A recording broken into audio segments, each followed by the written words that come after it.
Obrigado, Renan. Ótimo trabalho para vocês aí em São Paulo também. Bom dia mais uma vez para quem está aqui com a gente.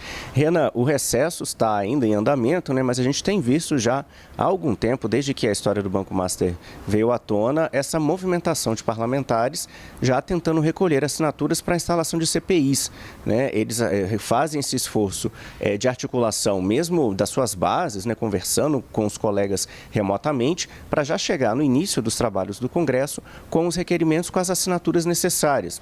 E aí, das várias iniciativas em andamento, o senador Eduardo Girão do Novo afirma já ter conseguido um número até bem acima, né, do necessário para a instalação de uma CPI no Senado.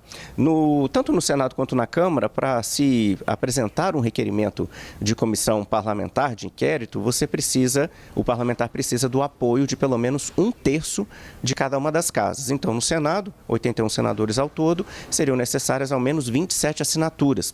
E Eduardo Girão afirma já ter 42, portanto 25 a mais do que o necessário. O próximo passo natural seria esse requerimento ser protocolado na mesa do Senado e aí o presidente do Senado, Davi Alcolumbre, precisaria incluir esse requerimento na pauta de uma sessão no plenário e ler esse requerimento no plenário para que a CPI possa ser considerada instalada. A partir daí, são escolhidos os nomes, né, de presidente, relator, e os partidos podem indicar representantes, integrantes para a comissão a partir do número, do tamanho das bancadas de cada partido. Então, a partir do dia 2 de fevereiro, dia de retomada dos trabalhos no Congresso Nacional, a gente vai saber melhor qual vai ser o posicionamento dos presidentes das casas com relação a essas iniciativas que buscam investigar o Banco Master. Olha, de outras iniciativas nesse sentido, né, outros parlamentares que vêm tentando recolher assinaturas no Congresso para poder criar CPIs,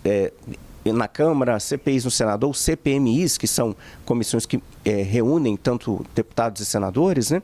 A gente tem, por exemplo, o deputado Rodrigo Hollenberg, do PSB, Marcos Polon, do PL, Carlos Jordi, também do PL, Heloísa Helena, da Rede, e Fernanda Melchiona, do PSOL, que subscrevem o mesmo requerimento. Então, são várias iniciativas nesse sentido e os motivos são os mais variados. Claro, a maioria dos parlamentares alega que a intenção é investigar essa grande fraude que prejudicou muitos investidores, né, pode ter prejudicado o sistema financeiro nacional, mas há também uma conotação política nesse caso, por causa das relações que mantinha Daniel Worcaro, o fundador do Banco Master, também com o mundo político.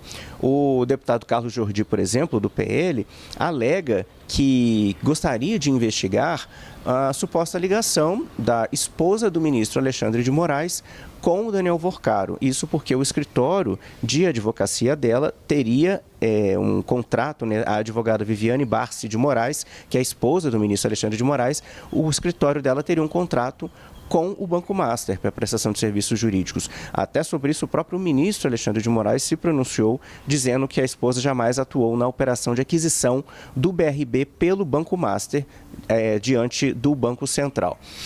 Lembrando que a oposição, Renan, é muito crítica, né, ao Supremo, às últimas iniciativas do Supremo, sobretudo aquelas que são contrárias ao ex-presidente Jair Bolsonaro. Olha, e além dos pedidos de CPIs e CPMIs, há outras frentes, né, sendo tocadas por parlamentares. O próprio senador Eduardo Girão, que é o autor desse requerimento que ele afirma que já tem um número mínimo de assinaturas para a instalação de uma CPI no Senado, o senador entrou também com uma representação na Procuradoria-Geral da República contra o ministro Dias Toffoli, do Supremo Tribunal Federal, que é o relator do inquérito envolvendo o Banco Master na Suprema Corte.